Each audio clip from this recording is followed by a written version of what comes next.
Good afternoon, dear friends of EPRS, dear members, and all our digital attendees today. We're happy to be close to 50 to start this discussion. In fact, my name is Franck Debier. I'm the director responsible for the library and knowledge services here in the European Parliamentary Research Service. And I'm twice happy today because like we do many times in the library, in digital format for the time being, we have a new discussion about a wonderful book, which happens to have been written by one of our colleagues, Lieve, and I will introduce it in a few minutes, but also because this book is about foresight. And foresight has been for us in the EPRS a long-lasting fight. We are one of the very few parliaments in the world where our members are interested in scientific and strategic foresight, the two types of foresight. And for strategic foresight, we have established 10 years ago, and I was lucky to be part of this process, the European System for Policy Analysis and Strategy, ESPAS, which is still working today. So being with a good book on a very good topic on foresight is more than a pleasure.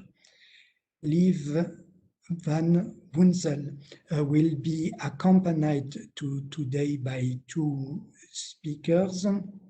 First, a member, Ivars IJABS, who has a great profile because he started with music, continued with philosophy, then social and political science. For those who don't know yet, he is one who has written quite a lot on civil society and the discourse of civil society. And he continued with true European politics, and he's now the vice chair of our STOA Panel and a member of our very influential ITRE committee, the Committee on Industry, Technology and Research.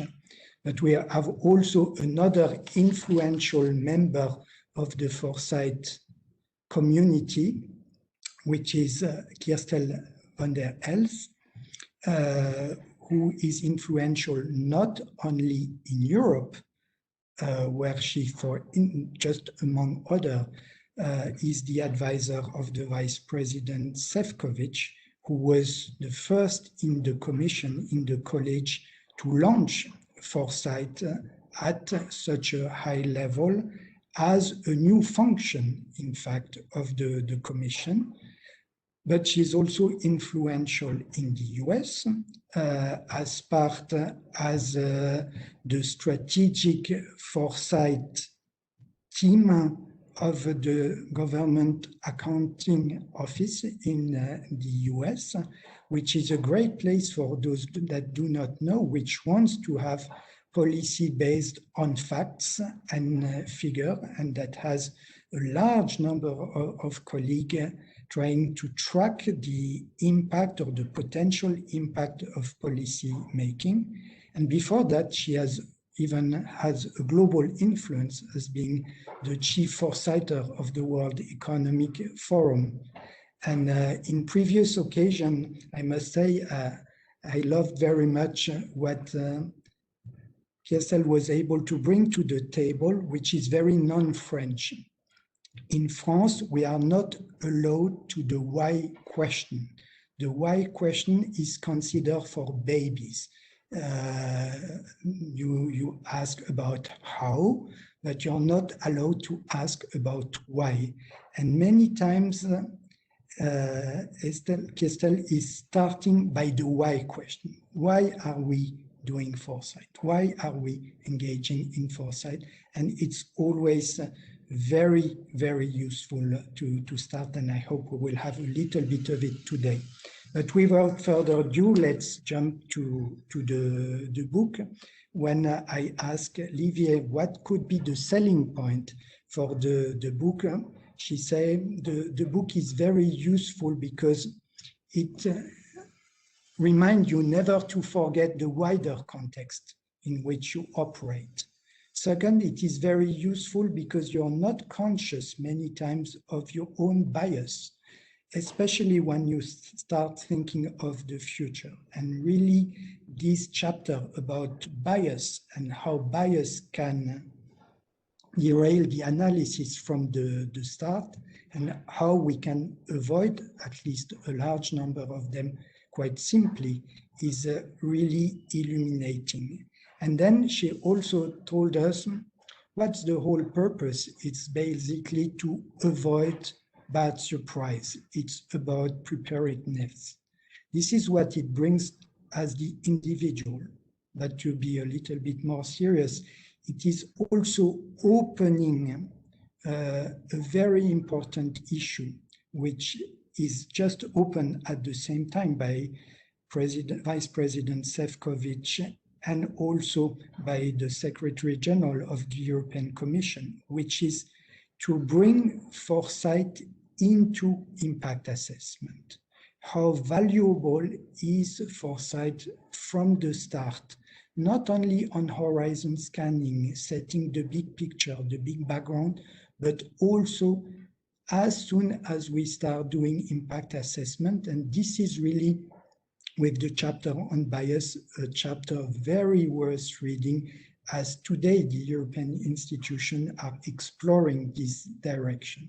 So Lieve, the floor is yours, and I'm sure that after the talk we will have many of our readers today just wishing to jump to your book, useful for personal purposes as well as for collective action.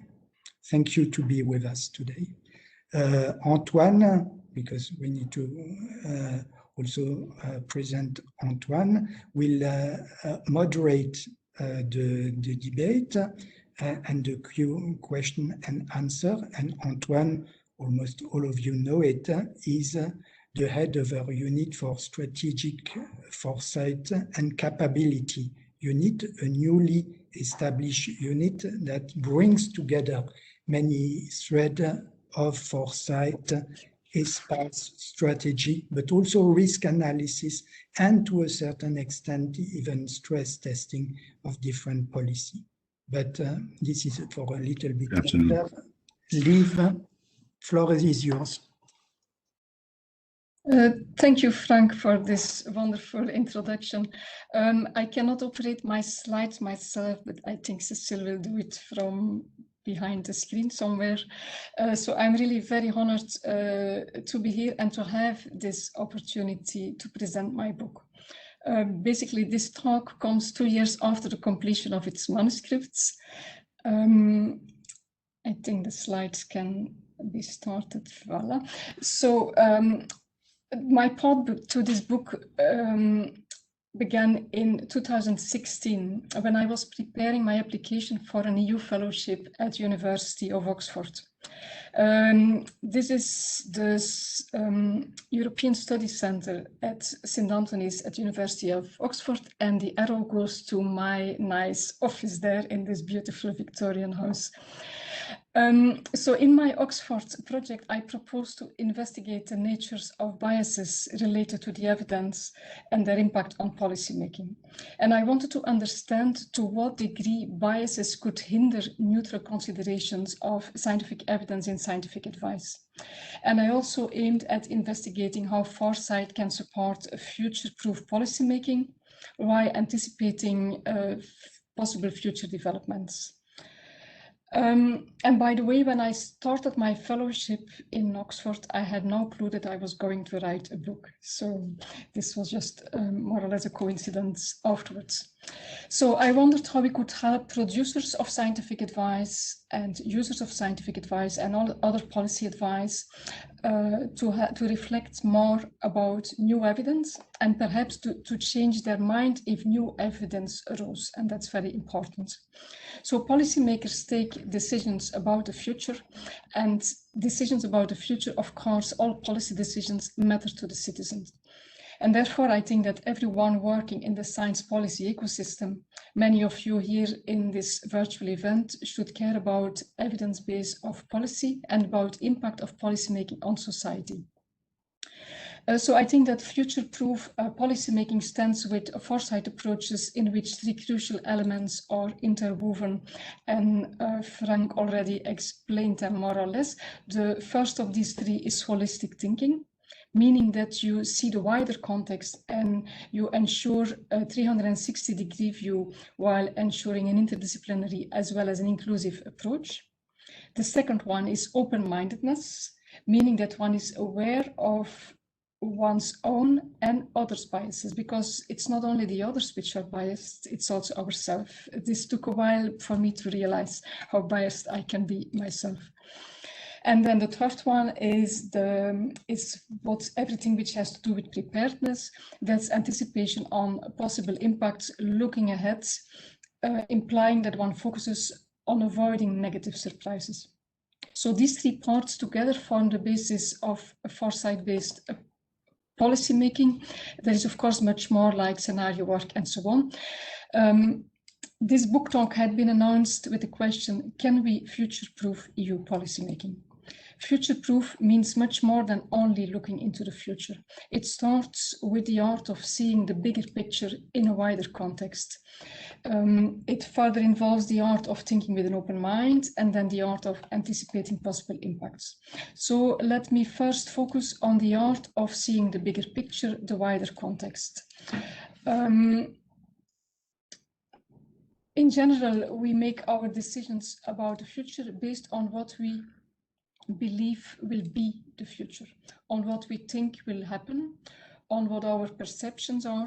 So we usually have our own quick picture of issues that we consider. For instance, about climate change, about plastic pollution, about food resilience, water resilience, deglobalization, global geopolitical issues, name it. So a quick, incomplete or not fully relevant picture we have of a policy issue or a wrong assumption can put us on the wrong leg. And therefore, the first art within strategic foresight is always the art of seeing the bigger picture. So if we indeed have an adequate picture of what we are analyzing and the available evidence, there is a good chance that we make a good start when analyzing an issue for a good decision. However, if our picture is not complete, not updated, not correct, or sometimes even not relevant, it's very much possible that we make incorrect analysis, leading to inappropriate decisions with the attendant consequences, and such decisions will be regretted very much afterwards. So therefore, the first art for future-proof reading, please go back, the previous slide, yeah. The first thing is for seeing the picture. The big picture is systems analysis. So it's taking a step back, and it means that you have to think about the broadest system in which you can sketch the issue you're dealing with. So what is a system? According to Donella Meadows, and I think that Kristel even knows her, she was really the mother of thinking in systems. A system is simply an interconnected set of people, things, ideas that is organized in a way that it achieves something. And every policy issue can be described in a systems approach. Investigating the system of the policy issue is not so tricky. I mean, when you speak about system analysis, you see frightened faces, but basically it mainly consists of listing elements and interconnections related to the topic. For instance, if you deal with plastic pollution or whatever. And this requires analyzing 6 questions, which you in the meantime know by heart, because the slide was long up. So that's who, what, indeed the why question, where, when, and how. So these 6 questions, and it's very easy to remember how many and how they start. You can recall them with a mnemonic, the 5 whiskeys and the hangover. I'm not a whiskey expert, but anyway, that's easy to recall them. Ideally, you go through these 6 questions in a brainstorming session with a few people. Over and over these 6 questions, till now great new ideas are thrown up. And this allows you to envision what your topic should include, who could be affected by it, who could influence it. And this bigger picture will also help you to refine the goals of the analysis. So to go back, if it's a request from, for instance, a member of the parliament, to go back to reframe the topic with everything you have put in the picture. So for instance, if you speak about plastic pollution, is it about microplastics? Is it about macro debris? Is it about single-use plastics, about plastics in the ocean, and so on? Next slide, please. So we had one system, but it's also possible to use a steeped analysis. Steeped is a scheme developed for foresight investigation of scientific and technological issues. And we use it since a long time in STOA, but it could also be applied to many other issues as well. It organizes and analysis in 7 dimensions. So you see them all here: the societal one, technological one, economic, environmental, the political and legal, ethical, and demographic. And in STOA uses STEEPed since 2015. And STEEPed helps policy advisors to zoom out from the details of a techno-scientific or other developments and their related policy questions and study them holistically, ensuring that we investigate their impacts in all the areas of concern through these 7 different lenses. So the aim of STEEPed is to prevent advisors from overlooking relevant impacts, so from really having a blind spot in everything they analyze. Next slide, please. We have a detailed steeped wheel, which includes a set of sub-questions for each of these 7, which can guide brainstorming sessions. So we use it, and we use it really on sheets which you can put on the table, like a working document which can go around in small groups, where you go question by question. Like for instance, when you look at the environmental area, you can look at environmental impact, at natural resource usage, at water and energy efficiency of a product, at recyclability, but also at product safety and production safety. So there are a lot of different questions to trigger the debate between the people around the table. And these 2 tools, the 6 open questions, because that's important of this 6 questions, is that they are open questions. And together with the steeped scheme, these are the practical tools for seeing the bigger picture. So this broader context can then lead to refining and reframing any policy issue to an approachable size. This is then, so far, the art of seeing the broader context, of seeing the bigger picture. So this was the first part of the 3, which I would like to highlight in this presentation. Next slide, please. The second art in future-proof policymaking is the art of thinking with an open mind, and this is really an art. As open-mindedness is central in foresight, and also in my book, I will explain this in a bit more detail than the first and the third.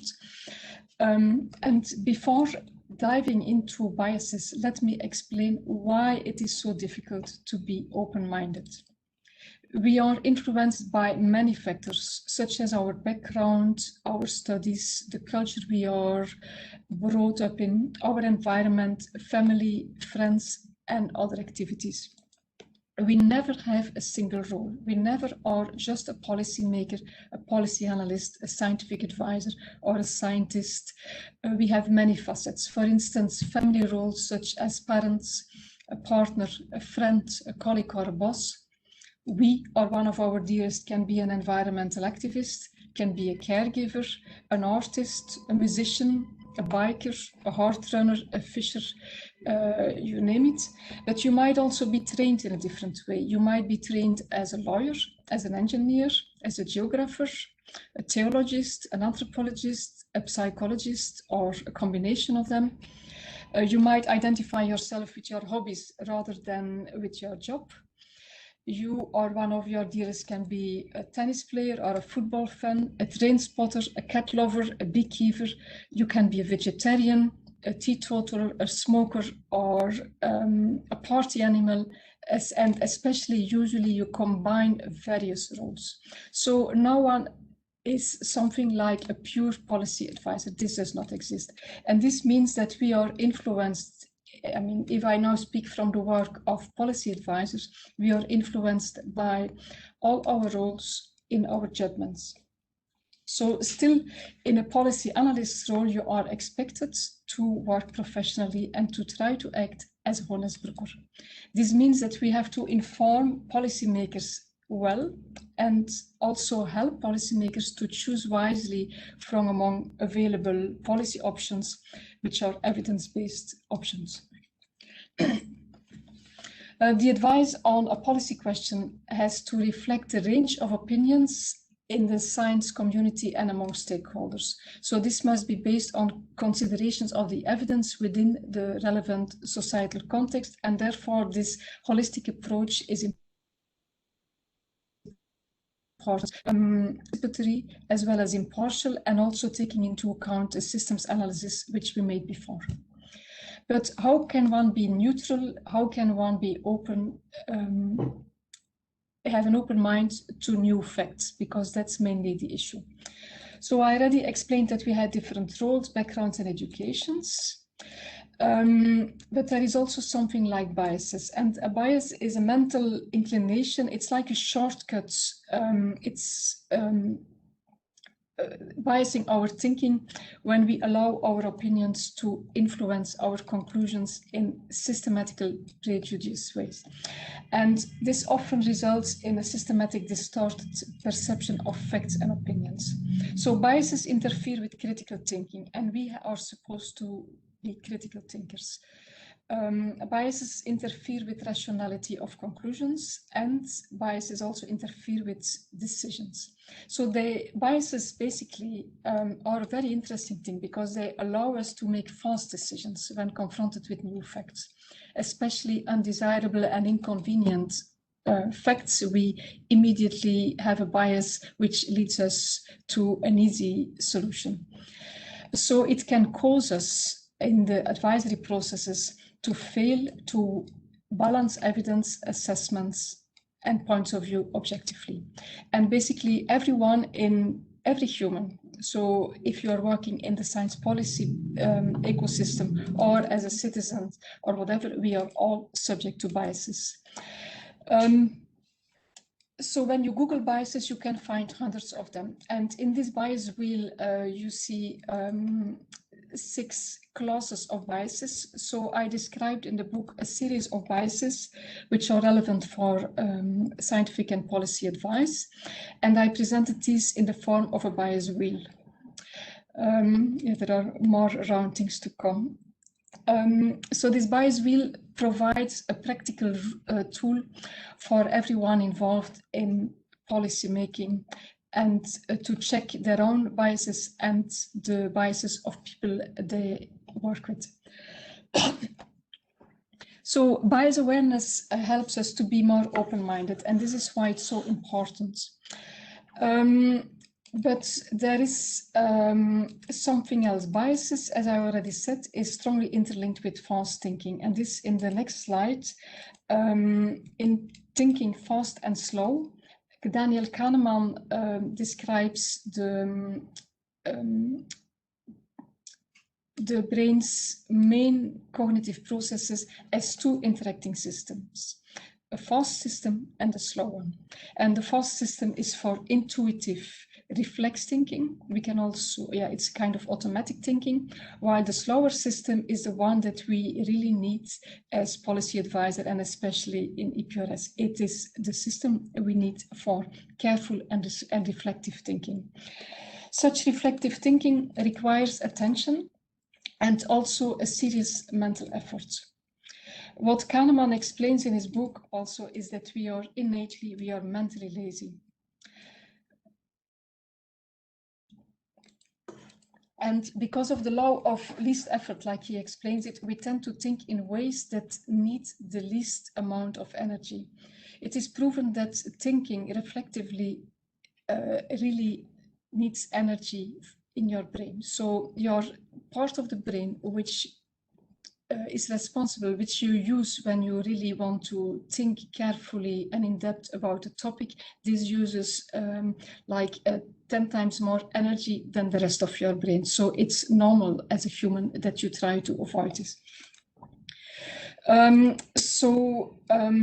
Hence biases tend to dominate unconsciously our thinking, because we simply have like a mechanism which puts us always on the wrong track by taking the biases as a first way to analyze things. So we need slow thinking. However, there is assuming that this theory is true, my initial hypothesis was that leading people in slow thinking state could make them carefully investigating new evidence. And herefore, and sorry for Mr. IJABS, sorry Ivars, but I thought initially that we could maybe find a way to have members of the parliament carefully assessing our reports which we produce in STOA, carefully analyzing the documents that EPRS produces. However, in the next slide, we see something else. This is a theory which came up in 2017 in the book The Enigma of Reason by Hugo Mercier and Dan Sperber. They are both what's their function again? They are both cognitive scientists, and they state that reflective thinking is not always dedicated to logical analysis. They say when you think reflectively, it's often just to find other arguments to prove that you're right. So they, according to Mercier's and Sperber's theory, reflective thinking does not per se imply that you carefully analyze new facts.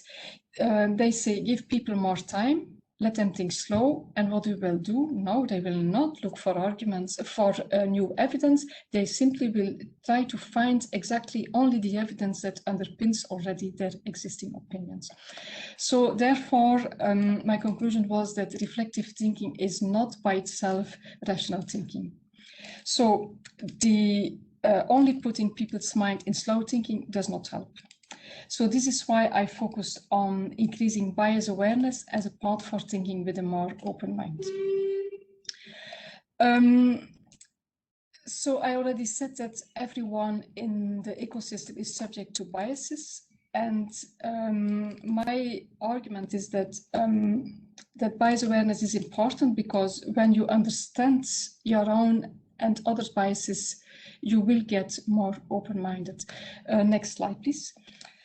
So biases can mislead us and even make fools of ourselves, and we can behave irrationally. Yes, this is, I forgot that this slide was there too. It is not forbidden to be irrational. It is simply a human issue. So what we really try to do as policy advisors and when dealing with evidence is really be a serious critical thinking, like the thinker of Rodin. By the way, for those who don't know, there is also an original of a similar Rodin at the cemetery in Schaerbeek not so far from the parliament, it's always worth to have a look to one of these real statutes. Next slide, please.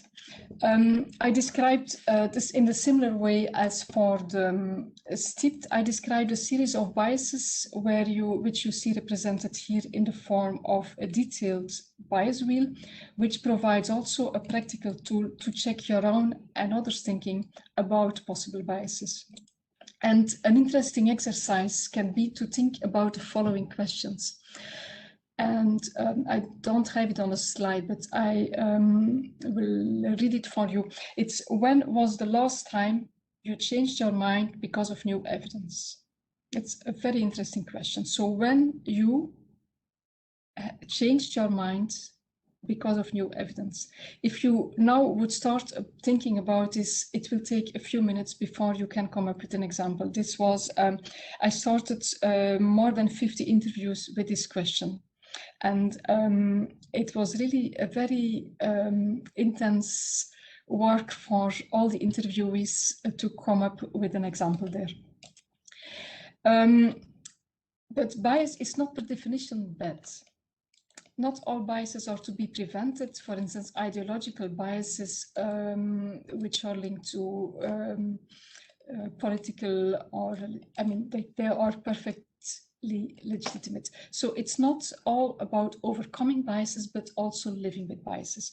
So here we go. I will go through this wheel, and this groups the biases in systematic way in 6 classes. You see they all got a nice different color. When you search the internet, you really see you have dozens of biases. So I just made a selection of those which I think can be relevant for the work we do for policy advice. The first category, I will illustrate each of the categories only with 1 or 2 examples, because otherwise we will exceed the time.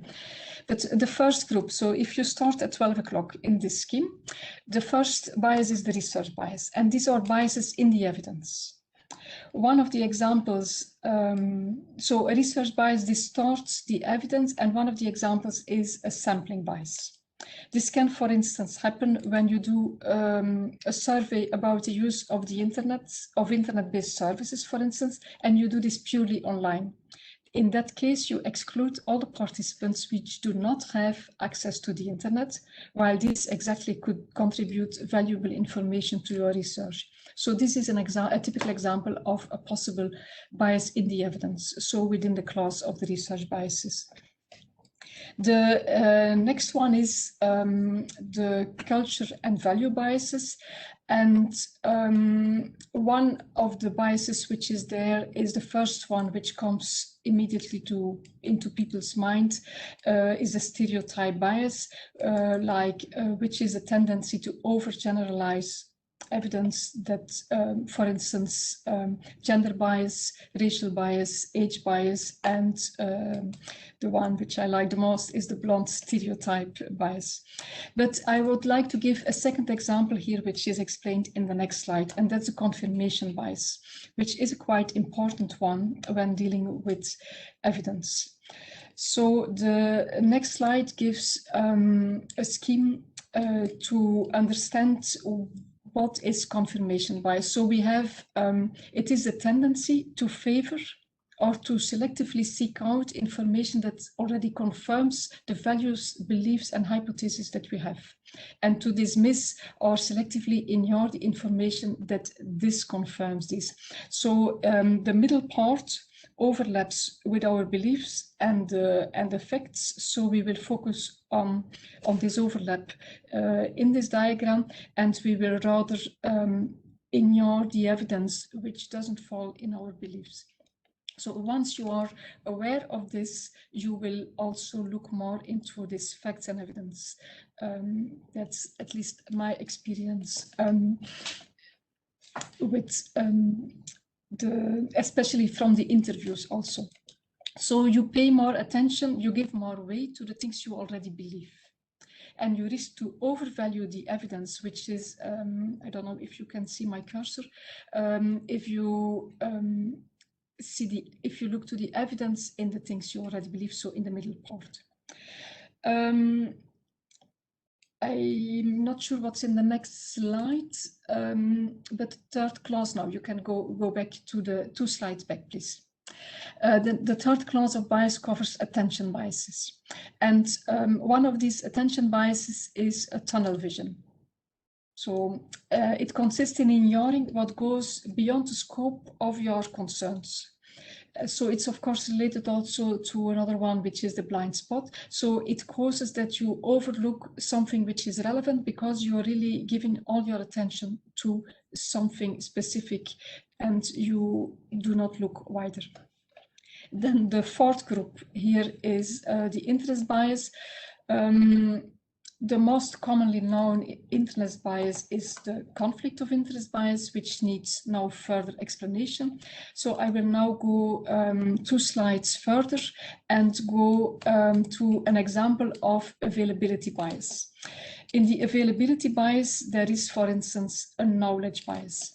And a lot of interviewees which were involved in the research for my book, they considered the knowledge bias to be a major challenge for scientific advisors, and but especially scientific advisors, also other policy advisors, in their communication about the evidence. Why? Because the knowledge bias, it's also often called the curse of knowledge. It involves considering only the evidence that one understands. So if things are really explained too complicated, they skip the attention. And this slide, yes, I know there are, I've seen the participants list and I know that there are some Star Trek fans anyway in the room.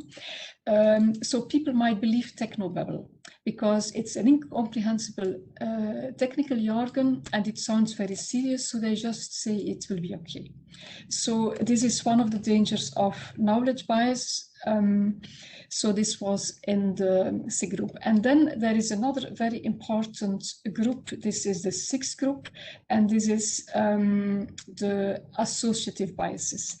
An associative bias, and I have listed here 3 specific ones: nature and bias, romantic, and yes, in the end, everyone will have a stiff neck, and then what's good and evil. So I will give 2 examples, the nature bias and an example of the romantic bias. So the nature and bio biases, it's not a new thing, because we can think, yes, all bio food and so on, it's new. But already back in 1903, Moore, the British philosopher, he explains the nature bias to be an argument that the thing is good because it's natural and bad because it's not natural. This bias occurs these days, for instance, in discussions about gene technologies, about food and medicine. So the nature bias can be triggered by expressions that one associates with nature, such as the prefix bio. However, in the nature, I can tell you, you can find a lot of toxic products. If you go a few slides further, I think there is one with a nice, oh no, I didn't put it in, sorry, go back, thank you. So the romantic bias is about the good feelings and one experiences, say, when enjoying, for instance, a wood fire or candles. And by the good feeling we associate with candlelight dinner and so on, and a wood fire, it might make us resistant to the evidence that wood fires can contribute to particulate air pollution and that candle smoke can be cancerogenic. So we might close our eyes for evidence because we just think about the good feelings which we associate with these things.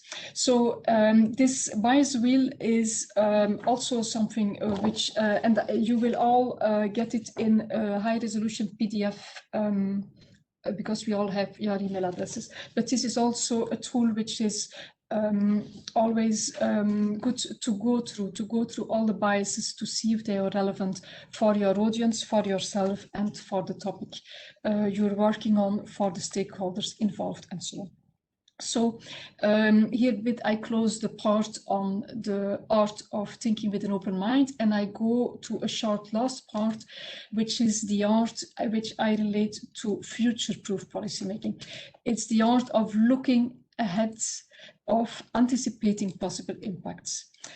And then I think I have a slide on future telling. Since I'm dealing with foresight, I regularly see that foresight is associated with future telling, with fortune telling, sorry. This is why I included this slide. So for those in the audience who expected to hear more about clairvoyance, my apologies, because we do not speak about this.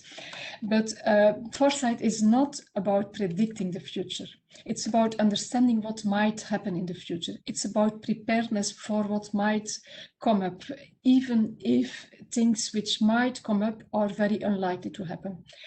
Corona also was for a lot of people very unlikely to happen. It's about preparing for a possible future, but then also about avoiding surprises. It's about impact in the long term, but it's also about impact on various stakeholders in society. So it's basically, it has a time dimension, but it also has a space dimension. It's about impact for the wider society, for the planet, and for the future. So it's really bringing us from here and now to the long term for the planet. And maybe wider than the planet, as we have plans to go to Mars. So why cross-impact analysis is important, you can already go to the next slide, Cecile. Cross-impact analysis is a method for anticipating how present trends may evolve, and thus reducing uncertainty about the future. In policy work, it can be used as a sort of stress testing to help policymakers evaluate the adequacy of present policies by identifying their unintended problematic consequences. And I already said that I completed the manuscript for my book more than 2 years ago. In my book, I use another scheme, but in practice, for looking ahead today, I find this Futures Wheel an effective tool for anticipating possible future events. It comes from Jerome Glenn, who is the executive director of the Millennium Project, and he published the Futures Wheel in 1994 as a visual tool to explore what might happen in the future. And I think I best explain this on the basis of a concrete example, and I choose the example of an exercise we did at STOA for a 2-page publication. What if we didn't need cows for our beef? So what if artificial meat becomes easy to breed and cheap? And I think the co-author Jens van Steertegem also is in the public. So we started from the idea that what if we do not need cows for our beef? I think you can go to the next slides. So with this scheme, you put in the center of this Futures Wheel, you put your issue. And then you think about first primary impacts. So if you have now cows for your meat, of course, then you have less methane emission by the cows, primary impact, and a secondary impact then is, yeah, of course, that's very good for the climate change. But if you go back to the center, what if you don't have cows? Then a primary impact is also you don't have milk, you don't have leather. So a secondary impact is maybe you need research for also artificial or breeded milk in another way. You need alternatives for the leather. Another primary impact is that huge areas of farmland become available and that farmers' jobs have to be retold. And then you can think, yes, huge areas of farmland become available, so maybe we can breed more crops for food. Maybe we can feed, instead of 9 or 10 billion people in 2050, even 20 billion people. So maybe there is a solution for the demographic growth. So there are a lot of things. Also, for instance, the fact that there is less animal suffering as a primary impact because you don't have cows that you don't have cattle that suffers. Maybe vegetarians will be tempted to eat artificial meat. So this art of looking ahead can be compared with playing chess. And I'm not sure, I think there is another slide about this. So always think ahead about what could be a next step and the subsequent steps, and go far enough. So visualizing possible effects may overlooking one of the first impacts in our further analysis. Next slide, please. So this art of looking ahead can be compared with playing chess, and I always, and it's about always thinking ahead. And this was what I wanted to explain for the art of looking ahead. So as promised, I've presented you some practical tools to always seeing the wider context, to working open-mindedly, and to anticipate unwanted surprises. So to summarize what Frank already announced is that future-proof policymaking means more than only looking into the future, the wider context. It requires analyzing evidence with an open mind, in addition to looking ahead to what might happen. And making a habit of these approaches can help you never being unprepared, or almost never being unprepared. So let me close down on this note of never being unprepared, because you can learn this to round off my talk, so that that Ivars IJABS can comment with his views on if and how we can future-proof policymaking. So I pass the floor back to you, Frank. Thank you very much, Lieve. You are one of the few with these books to go into the kitchen of foresight and see if we are using the right kind of pan, and many times we don't. And we have to check all our biases. Just to recall that strategic foresight in the institution in the last 10 years has taken 3 different ways. The first one is the type of horizon scanning you were describing, with different level of impact, large trend, catalyst of those trends and game changer. The second way of doing it was to come rather from a normative perspective. Where do we want to be in 10 years? And then what is the backcasting we have to do in a context of change previously identified? And this was the second step. Where do we want to be in 10 years? And this is the whole thinking about strategic sovereignty and what kind of backcasting do we need. But since the COVID crisis has occurred, there has been a return to a kind of more sectorial type of foresight, with the same level of sophistication that you were addressing, that is risk analysis. What kind of risk with first impact, secondary impact we may be facing, and what is our level of preparedness to those risks? This was called with the tag name resilience.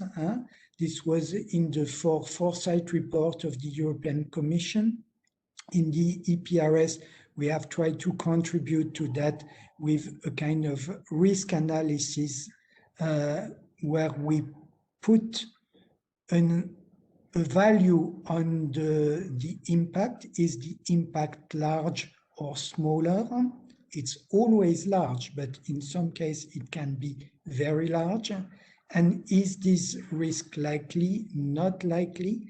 And what is the toolbox we have in member states, in region, at EU level, in the international community? This is the so-called pyramid analysis that we have tried as a contribution to the foresight exercise. So in all of these, your reflection is extremely useful because it provides a preliminary check of assumption we use to do the rest, and thank you to bring it to the table. I now leave to Antoine to animate and share the discussion and then the question. Many thanks, Lieve, and happy to hear the comment on this great book. Thank you, Frank. I'm very happy to be here with you today for 3 reasons at least. First, as you said, Frank, earlier, the Strategic Foresight and Capabilities Unit was set up last January and placed directly with Anthony Teasdale to complement the work STOA has been doing for many years in the field of scientific and technological foresight. Second, Lieve has just joined the unit, the S4 unit, after many years of thorough, very extensive work in STOA. So I'm very happy she's with us and with us today. And third, because I have the opportunity now to introduce the MEP Ivars IJABS, who's the Vice President of STOA Panel, as was said, and Kristel VAN DER ELST. So I would ask them to first give their reactions to Lieve's intervention, which was very rich and informative. And then we would come to a session of questions and answers, and I would introduce it with 2 questions I would put to them. And then we take questions from the floor and the audience. Thank you very much. Ivars, Mr. IJABS, you have the floor. Yes, thank you very much, Mr. Ken. Well, I'm a special witness regarding this book talk because I was the very first member of the European Parliament to request a tailor-made training on scenario-based foresight, which was offered to me by the DG EPRS and given by Lieve, and I still consider it's extremely useful, just like the book is useful, especially if you look at those reels. They are really very instrumental when we are talking about the use of scientific knowledge in policy making, because, well, the first wheel with biases, I mean, this one is extremely useful also from the theoretical point of view. Well, just like mentioned by Monsieur Dubier, I'm a political scientist by trade. And well, this reminds me of a very fundamental discussion in social science. This is this famous discussion of Max Weber about the Wertefreiheit, of the value freedom, which should be, well, considered by the social research in general. And of course, if you look at all those biases that have been presented in a very concise form by Lieve in this wheel, I think that behind each of them, I see a particular piece of research which has been presented to politicians, both on the European and national level. And the same goes also for the so-called steeped scheme, which is very often used also by the STOA panel, which is extremely useful when we are thinking about the futures in a concise and all-encompassing manner and not concentrating on just on one particular segment or element. And for us politicians, it is crucial to be able to count on any evidence-based advice. And providing such advice is one of the main missions of the STOA panel. As policymakers, we are increasingly faced with difficult, complex situations in which various parties claim to speak authoritatively, to hold the one true insight and request to be heard. In such institutions, being able to draw on the advice and the expertise of trustworthy advisors is extremely indispensable for us politicians. As policymakers, we are required to navigate these issues fraught with controversy and uncertainty.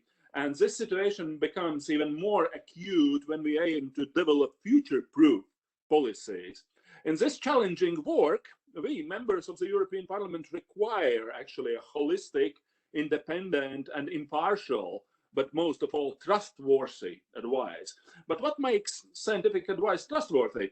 Well, Lieve's book provides us with a two-sided reply to this highly topical, very important question.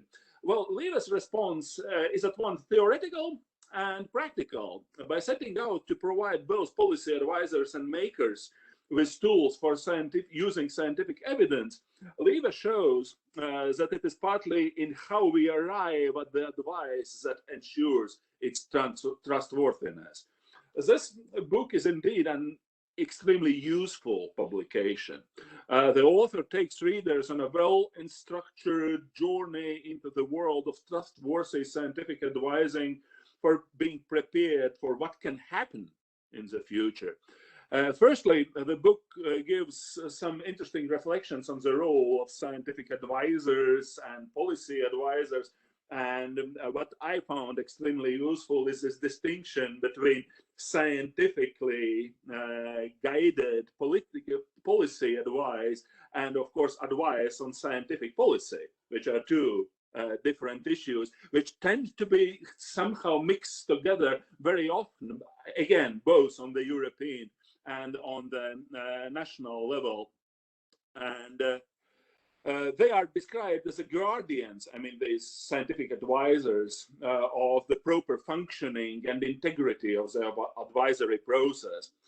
As members of the European Parliament, we often count on policy advisors to provide us with the advice we need. We count on them to do their very best to ensure the quality of the scientific evidence they use. They also should be independent and impartial, the honest brokers, as written in the book. In order to achieve those goals, I indeed think that the emphasis on bias awareness is extremely very helpful, just like I said at the very beginning, because foresight is also about more than pure scientific evidence. It has the ambition to also consider societal attitudes and concerns in the evaluation of policy options. In this way, making use of foresight brings the policy analyst under a dual obligation.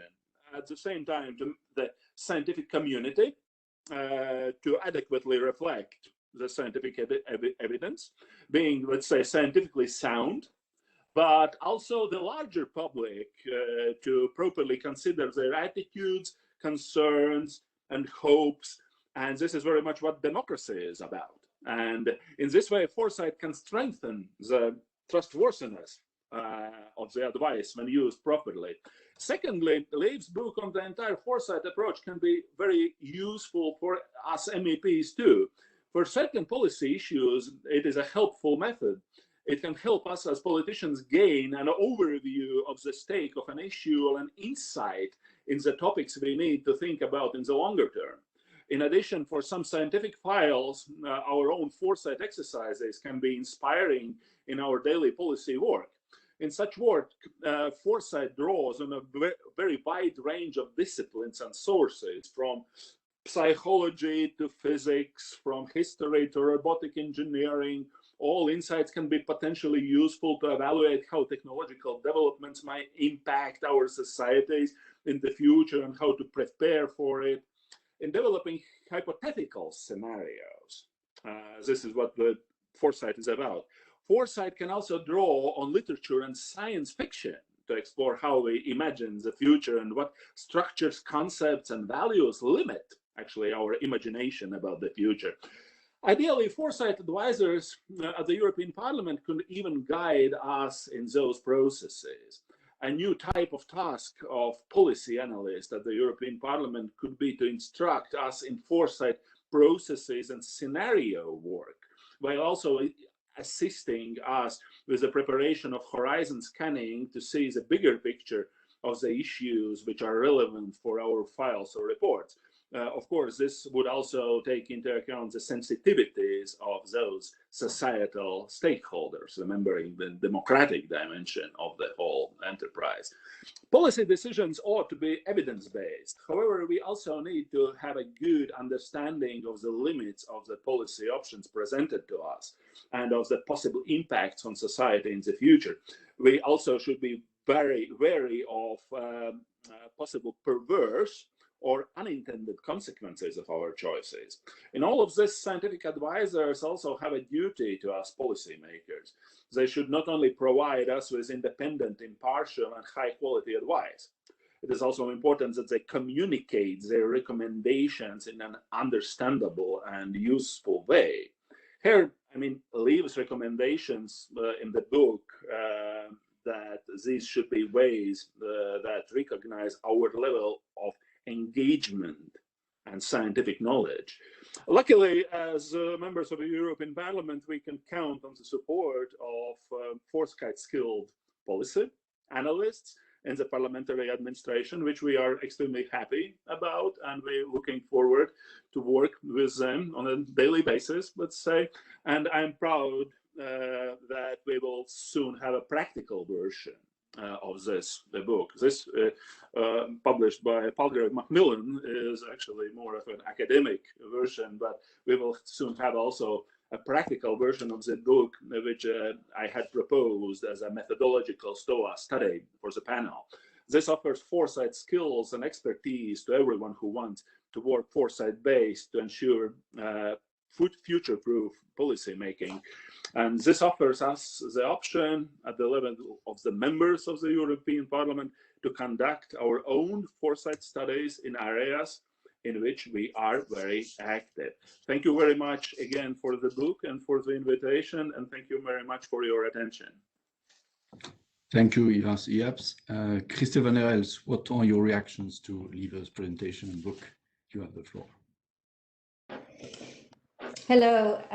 Yeah, once again, Lieve, congratulations on your fantastic book. Obviously, I had the privilege to kind of get an advanced copy at some point, and I was very impressed about the very practicalities actually of it, and how what she's describing actually relates to kind of real life situations, that when you try to insert foresight into real policy making, some of those aspects you're really facing.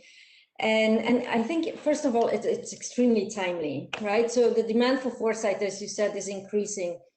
It's both a big conversation actually on the scientific advice side, kind of how can scientific advice really use foresight to do kind of a better job.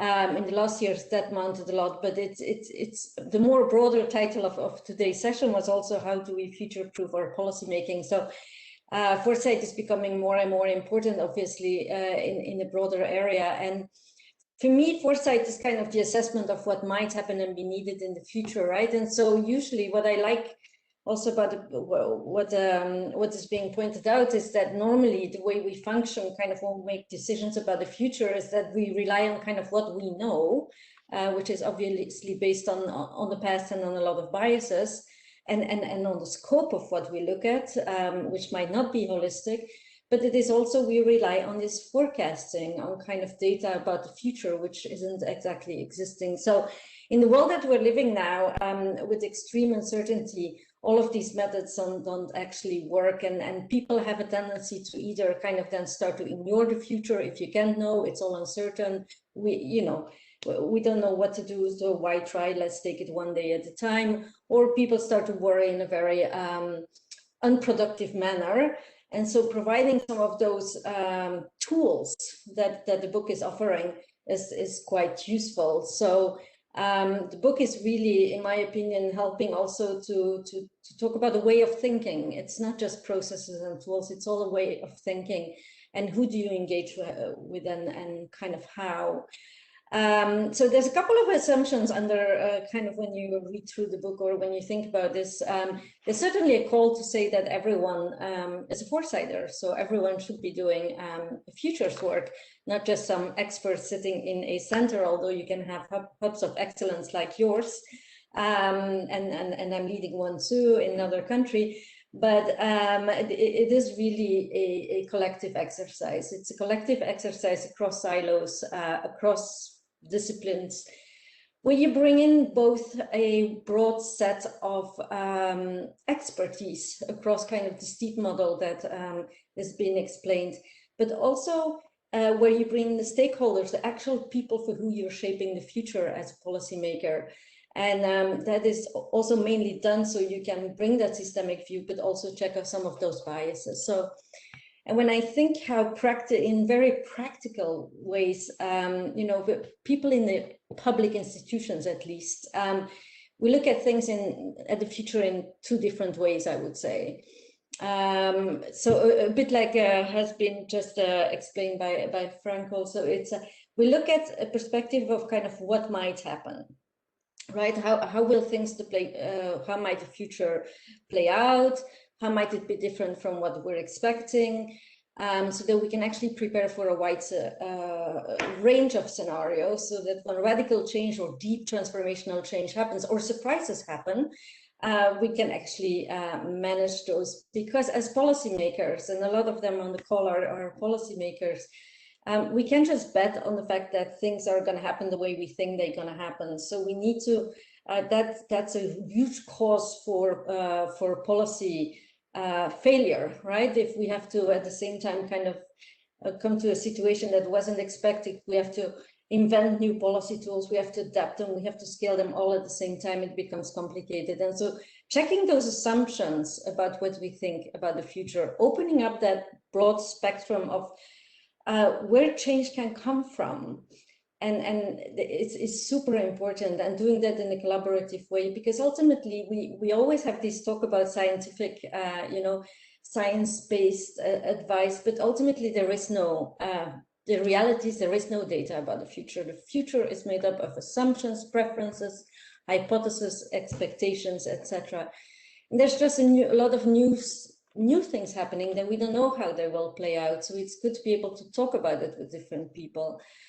And many times also when we see change happen, it's already bubbling. It's kind of the change that we see happen is kind of the top of an iceberg, where under the iceberg shifts are already operating. And these shifts are systematic in nature, system level in nature. So it's important again to think about that, that steep model. And also, I mean, as you said, people tend to make their decisions or their advice not always based on deep knowledge, as being explained here also by Lieve. It's kind of heuristic processes that people use with kind of shortcuts. And so the more you can have actually great conversations and strategic conversations and better understanding with a variety of people and checking your biases is I would think a very positive. So if we look at what might happen, I think it's extremely important that we use both these steep model type of systemic analysis as well as checking on some of those biases of what we believe might happen. But then a second point I think is important is how we look at the future is kind of what futures we are creating as public servants, public institutions. We're not just takers of the future. The whole point of policy is to create a future that we want. Now, the future that we want is also kind of a concept, right? It's like in technological advice, you often hear advice that is more about the feasibility than about taking into account also the social desirability. And that was one of the things actually I learned a lot from Lieve about when we did some work together some years ago. Really those reflections, what are some of those hopes and those fears of people actually that we want to take into account when we look at the future. And because we have more pluralism and people are less communicating and there's more diversity, there's more biases at play actually. There's just like the biases are more diverse now also, and in a democratic system that's okay, and policy making is not value free. Very often people want to believe that policy advice is purely data driven or kind of rational and etc. But in a democratic system it is important to kind of take a broader scope and to bring into account some of those needs and those expectations, standards, preferences from citizens. So having that very broad systematic view is super important. And just to conclude, one of the things that has to be taken into account when you take this kind of an approach that Lieve is proposing is that for decision makers it can be very uncomfortable. Because what you're actually doing and what her methods kind of put deeply a finger on, but I think it's deeply important in foresight, is that you're starting to question actually people's assumptions, right? And people's biases and the type of things that we believe to be true, or the type of things that we don't want to believe we even think. As Lieve was pointing out, I had sometimes a hard time realizing which type of biases I might have, and we all do. It becomes very uncomfortable. What you think is true might not be true. And secondly, what you do with foresight then is to say, okay, so now you're not sure anymore in your area of expertise what you're thinking, but now because I'm opening this, the box and the spectrum of looking systemically, I need to look at change that comes from places that I know nothing about, right? And that's where That's where some of these biases come in. Also, you look at it in the STEAP model, but also you as Lieve was explaining, you take some of those, you kind of select in kind of what you want to take on, because it's extremely uncomfortable to suddenly not know anymore. And we are, I think you started your presentation with that, Lieve, that, you know, the reasons we give advice, how we give advice also depend on kind of our education and you know, our incentive systems. And so, but by giving some of those tools that she's proposing, I think you can take away a bit the emotions out of the journey and allowing people to actually be empowered by looking at uncertainty and looking kind of at ignorance and learning with the future to make better decisions. So for me, the book, I've been recommending it so many times already to people, you know, in governments, but also beyond governments, as some of the tools that can empower you really with taking care of some of those pitfalls of doing foresight, I would say. So it's a great contribution, and I'm very happy, you know, that it's been exposed so widely. Thank you, Kristel.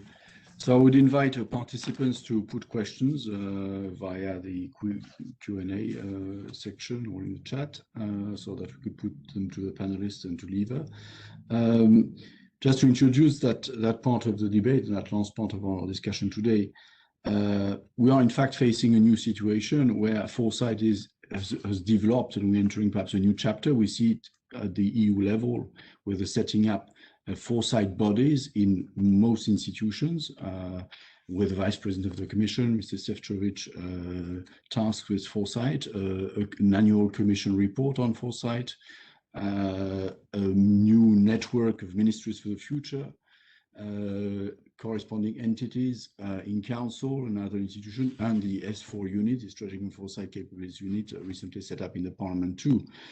So definitely this is a new chapter, and the COVID crisis may help with that, perhaps showing that, okay, if you don't prepare for the future, you may have some surprise and you'd better prepare. So perhaps I would like to put to our two guests two questions. One on how to best foster foresight literacy among policymakers.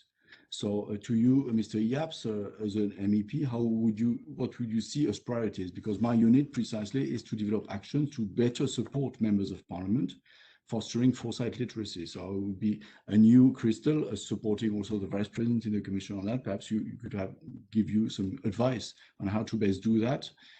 Because you just explained that policymakers may find it difficult, perhaps, to have their assumptions challenged. So what is the best way to take them to enter foresight exercise and understand the added value of foresight? And my second question, and this all has to do with the preparedness that was mentioned several times in the various interventions. And my second question would be about bias and the bias wheel that Lieve is putting forward on page 33 of her book. And I find it very interesting in many respects. And you find just before that page an example of a vaccine situation that you may read all with profit, because when you see the COVID crisis, you understand what a natural bias in particular can lead to. How would you explain that in spite of many alerts, of many reports, we can't say that this this COVID situation really came as a surprise from a technical or scientific point of view, but the information was available, but it didn't go up to the decision-making level. So Kristel, you provided in Canada a huge report, a very important report on COVID and many aspects to it. Our colleagues from the Finnish Committee of the Future body in the Eduskunta, the Finnish Parliament, are carrying out studies on why precisely the alerts on COVID did not lead to this subsequent decision-making. So I would have to have your views on what bias or biases could lead to such a situation. Thank you. Please, could you first react, and then we'll take questions from the audience.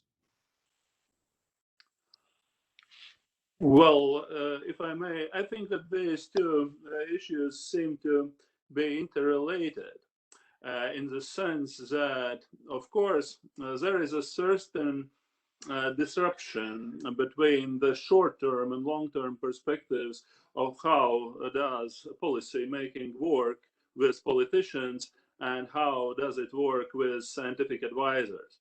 Because I'm sure most of you remember the old adage from the Yes Ministers TV series that diplomacy, it's about surviving until the next century. Politics is very much about surviving until the next Friday. And this is very much an issue also in when we are talking about the long-term perspective, which inevitably is connected with the scientific foresight.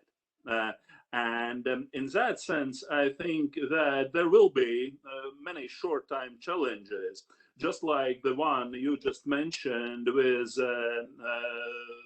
pandemics and the vaccine crisis and so on and so forth.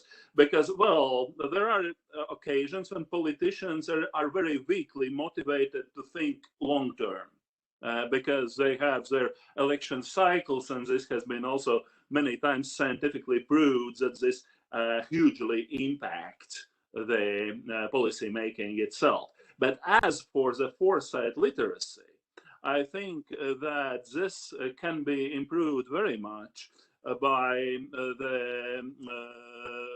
also by the EPRS and also by the colleagues working for the scientific foresight in the European Parliament, because what I see among my colleagues is not just about the STOA members, but also among the very much broader spectrum of the European Parliament. There is a growing interest in foresight and growing interest about not just about fantasizing about what the future might look like, but very much about being engaged in a rational debate about possible futures, about possible future scenarios. And in that sense, I would strongly encourage you to work on courses like the one presented by Lieve, but also distributing different kinds of information. Because if you look, for example, for many of those technological challenges coming up right now, artificial intelligence being probably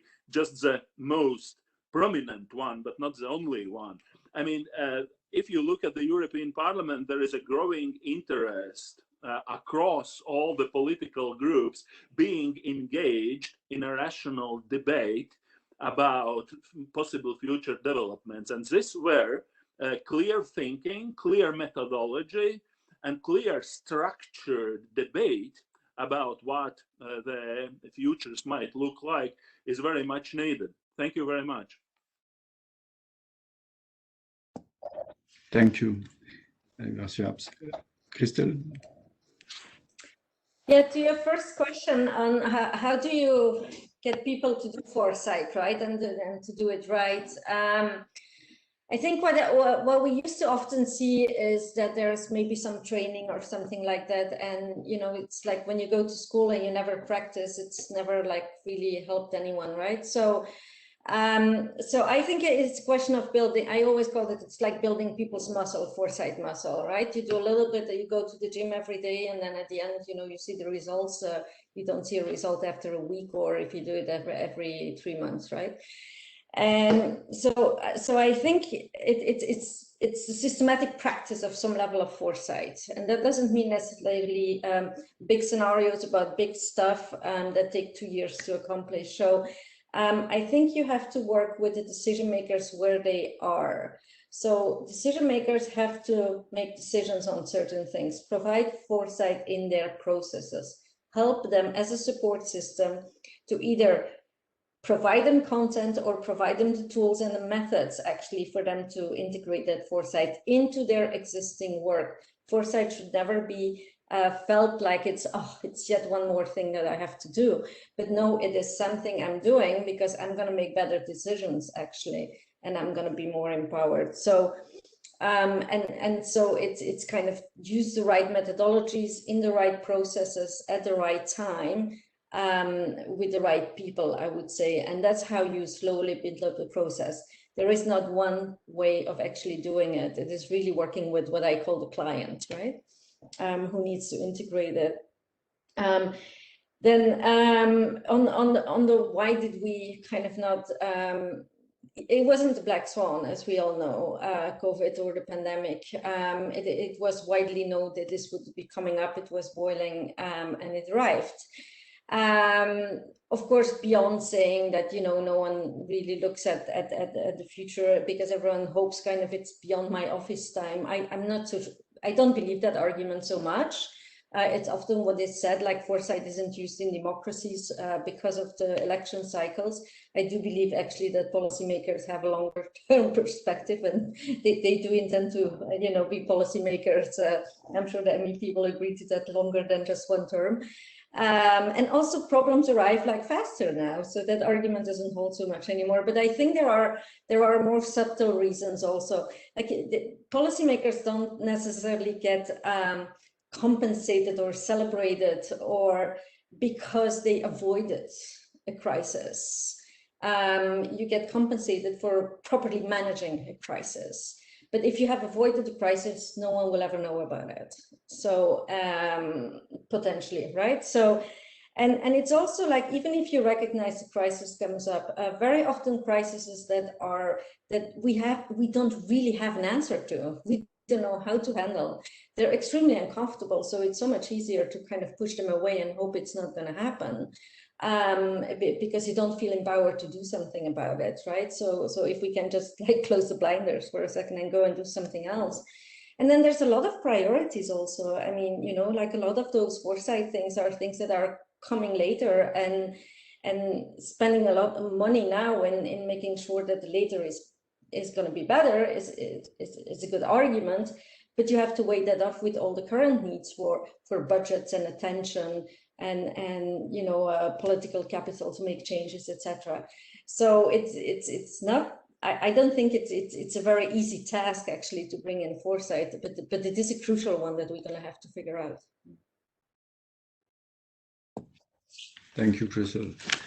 And indeed, thank you for this consideration. I think, as you said, there are instruments and tools in Lieve's book that can help tackle that situation. So that's definitely something we are all to do, and especially in the European Parliament, combining the efforts of STOA and of the new Strategic and Foresight Capabilities Unit, and also using the knowledge that is provided in various foresight bodies throughout the world, what you're doing in Canada, what you're doing with the Commission, and this is very necessary. And combining the various instruments which Frank has recalled in terms of foresight, which is not just one approach, there are different tools and they can be combined, and combining them, we may be in a position to better address the needs of policymakers also. Would there be questions from the audience? We are almost arriving at the end of the meeting. We just have a few more minutes. Would Frank or would Lieve like to react? I must just have a comment after this discussion, which I found fascinating. Many times in the past, and maybe this has contributed to a demotivation of foresight, we have heard, including among foresighters, that foresight is about imagination. And reading the book of Lieve and having the discussion we just have, I think this is clearly completely wrong. Foresight is about checking one's bias. It's about a systemic approach. It's about a lot of work. It's about a conversation with a scholarly trained community. And I think this is not what I take out from this meeting, is that maybe we have been a little bit too benign in the past about the technicity of foresight and how difficult it is to do good foresight, and how much carefulness you need and how much training you need to do that. And with this kind of easy sentence, maybe sometimes we have elicited a little bit of hot air to come into the foresight as we were having it. Maybe it was just part of the beginning. Another sentence that came many times, and that is apparently completely validated, is that foresight is a conversation about the future, and that there is no foresight in isolation, that this is a collective work, a collective effort. And the wider the community, the trained community participate, the better we have chances to reach a sustainable and interesting result. And I think this would be my comment and reaction. I leave the final conclusion, and I will just make, as this is the task of the introducer, a few announcements for the next book talk and policy hubs. EPRS is still very vibrant at the beginning of summer, and I'm sure that some of us attending today may also be interested in events to come, but maybe Lieve. Yes, thank you for all the kind words and for the very interesting points you all brought up. I just want to make one more point. Foresight is not a purpose in itself. Foresight should be purpose-driven. Foresight should lead to action. So of course it's about discussing about the future, but the purpose is what we have to do today to be prepared for the future, and which actions we will take, which decisions will be taken, for instance, by the members of the European Parliament. I think for every foresight project, like Ivars explained ideas about working with several members on a certain topic. If there is a need for such a discussion about what could happen in the future, there is certainly a need to act and to take the right decisions from a foresight approach for policy purpose. So I think this purpose drivenness, this action drivenness of foresight is a key thing in the Parliament. So foresight is just a means to come to better decisions which are future-proof, as was so nicely put on the poster. I don't have it in front of me now, but it should help us to be future-proof in policy.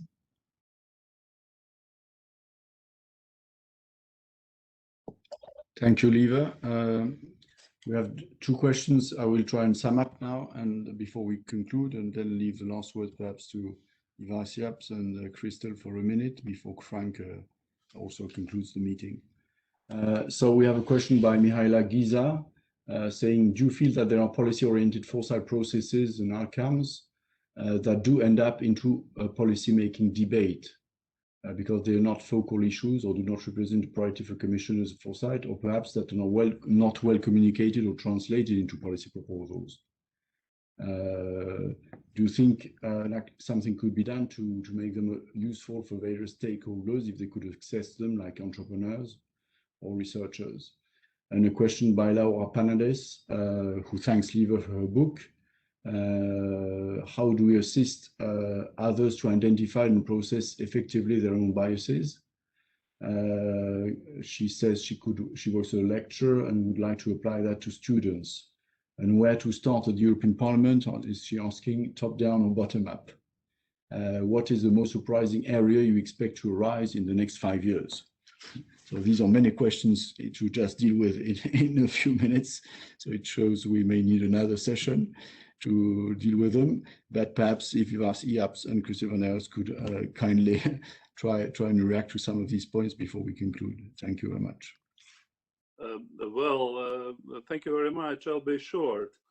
First of all, if we are looking at the political decisions coming from the foresight, I mean, it very much depends on direct or indirect influence on that.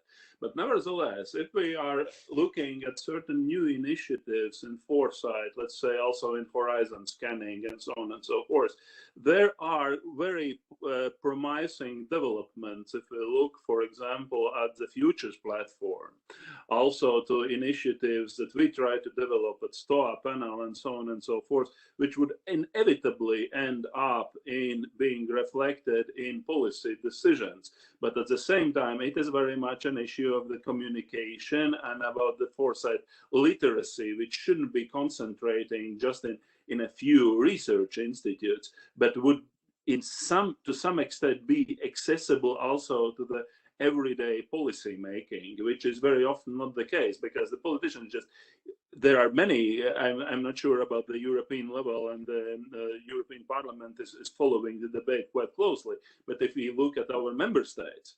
let's say, relevance of scientific foresight is very diverse among them, to say the least. And in that sense, I think that we should, well, also in our work in STOA and in the European Parliament in general, to promote the idea that this is not just the European level issue. This is an initiative that should be taken up also by the member states. And in that sense, I think common platforms, common approaches, and also common frameworks, just like the one presented in Lieve's book, should be made available also in the member states. Thank you very much. Thank you. Kristel, would you like to add a few words, reacting to these points? No, I just really agree that the literacy is, it is serious business, to say so. Foresight, it is not about just let's sit there and imagine what might happen. It's hard work like any type of research. However, I also think everyone should be a foresighter. This is what Lieve is saying. It has to ultimately lead to some outcome, a purpose, right? You do it to make better decision, or you do it to create some kind of energy for transformation, or you do it to influence, etc. So ultimately, it is a policymaker's business. So it isn't like a foresighter here and policymaker there, but at some point, it's skills that a policymaker or a policy analyst should acquire to add it to the toolbox. Thank you, Kristel. And I think we could, if we can conclude on everyone is to become a foresighter, is to be a foresighter, that's an interesting path to follow for us and for our daily work. Thank you very much to both of you. And Frank, I leave you the floor to conclude the meeting. Yes, nothing in conclusion to this very rich debate, but maybe the proposal of Antoine to continue, because it is worth. I think for most of the attendees, the event we are organizing on the 1st of July in EPRS, 3 o'clock, you will get the invitation with the Jean Monnet network about the post-pandemic EU political system, which is a way to look back at what happened, sometimes unnoticed, including the development of foresight within the institution may be of interest. How our system has been changed in the last 2 years, how a new page maybe of European integration, EU policy making, a new institutional cycle with no treaty change, but maybe with decisive changes has happened. This is on the 1st of July, next Thursday, 3 o'clock, and you will all get the invitation. It is organized also with our partner, the Jean Monnet network, Anne-Cécile Charlier, and this excellent team supporting our event will send this invitation. It's really worth attending. Because many times we look at the future, but sometimes the recent past is also very telling. And the Parliament was fully part of this game. And this was thanks to many efforts of our members to continue providing a parliamentary dimension to EU policy making in the worst time possible last year. So just to flag it out, a very interesting event on the 1st of July, 3 o'clock. Many thanks, Antoine, all colleagues, for this wonderful discussion. And the great book where we are all diving to tonight or a little bit later to check all our biases.